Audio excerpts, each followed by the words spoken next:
تجارتی راستے پہ چلے جاتے ہیں تو سیدہ خدیجہ حاکمہ ہوتی اور یہ محکوم ہوتے اور نبی کسی کی حکومت میں نہیں آ سکتے کیونکہ نبی کو اللہ کی حکومت. آپ بتائیے دو لوگ جاب کر رہے ہیں, آپ سینئر بہتر ہیں کہ ہر کسی کا کوئی نہ کوئی سینئر ہے اور جو سینئر بہتر ہے اسے اپنے سینئر کی حضوری کرنی پڑے گی اور جب محمد ہی کی حضوری کرتے رہے تو حضور ہے جو دوسرے کی حضوری کرے تو حضوری ہی نہیں ہوتا. تو گئے کیوں؟ یہ بھی ایک مناظر ڈیموکریسی کی انتہا ہے بھائی, یہ دیکھ لینا یہ کیوں کہا گیا, اس لیے کہ تاکہ ایک طرف چاہا کہ اپنے باپ دادا کی چوری چھپا لے جو کاغذات رہے,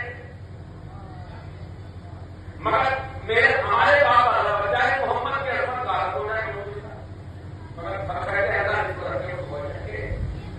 کیا ہوا حضرت ابو طالب پر پیغام گیا. میں بہت کر کے پڑھ رہا ہوں, دیکھیے پیاسے کو پانی دکھا کے پلانے میں بڑا مزہ آتا ہے. شدت کی پیاس نہ ہو تو پانی کا مزہ ہی نہیں. جب پیغام کیا تو حضرت ابو طالب نے پیغام دلوایا کہ ٹھیک ہے کل دوپہر کو ایک میٹنگ رکھتے ہیں جس میں میں آؤں گا اور میرا بھتیجا محمد آئے گا. جب حضرت ابو طالب دیکھ رہے ہیں حضرت بھتیجا نے ایک پردہ ہے کروایا اور سوال کیا ہے سردار مکہ ابو طالب ہمارا مال چوری ہو جاتا ہے کیونکہ سردار مکہ ہے تو شکایت کس سے کی جائے گی سردار مکہ تو کہنے لگی کہ سامان چوری ہو جاتا ہے اس کا کچھ انتظام کریں گے. حضرت ابو طالب نے کہا کہ بھتیجا اس بھری محفل میں مشورہ نہیں دوں گا. کیا کہا؟ اس بھری محفل میں مشورہ نہیں دوں گا ورنہ چور ہوشیار ہو جائے گا. ایک وقت میں متعین کروں گا, میں خبر دلا دوں گا, تم رہنا میں رہوں گا, پڑھا ہے کر دینا. جس وقت بے پردگی کا ماحول تھا اس زمانے میں جو پردگی کر رہے تھے وہ ابو طالب پر کر دیا جہاں ودیارتھیوں کا آڈر کر دوسرے نے بلایا اب تو یہ کہاں سے اکاؤنٹنسی کی تعلیم آئی ہے اور پھر کبھی موقع ملا تو میں سناؤں گا اسلام سائنس اور یہ ساری تعلیمات کسان سے کس طرح سے باہر ہیں. مثال کے طور پر جاوید بن حیان جس نے الجبرا بنایا, یہ کون تھا؟ آپ کے کھڑے امام, ہمارے کھڑے امام مولانا جعفر صادق علیہ السلام کا ڈسائپل تھا, شاگرد تھا. اہل بیت سے دور ہو کر قسم خدا کی مسلمان جاگے ہو گئے, کوئی عزت نہیں ہے سوسائٹی میں. آج یہ کچھ بات کر رہا ہے نا تمہیں آ کے ڈال کر کیونکہ اس کے ہاتھ میں دام لے رہی ہے, زندہ کر کے دے رہا ہوں اس لیے کہ دام لے رہی ہے اس کے ہاتھ میں اور باقی سارے خاموش ہے اس لیے کہ سب جاگروں سے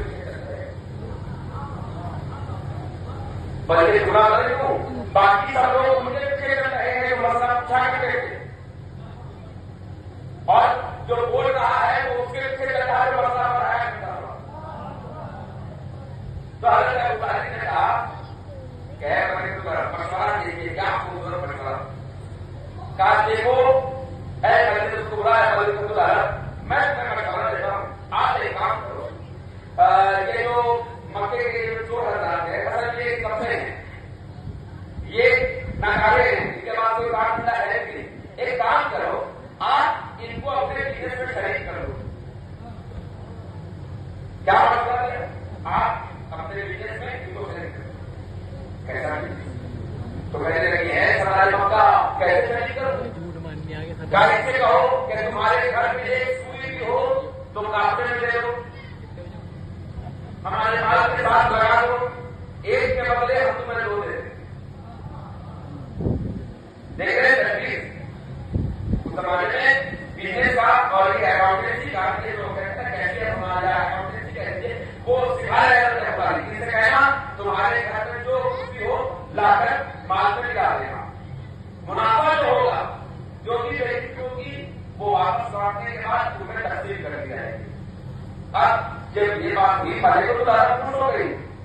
دیکھیے ابو طالب اور خدیجہ سے لوگوں کو دشمنی بس ایک بات ہے بھائی, قصور اتنا ہے کہ علی کا باپ ہے بہرحال کی ماں ہے. ایسے ہی بات چاہے گا بھی جس کے گھر میں جو سامان ہے سب چلے گئے سفر ہو گئے.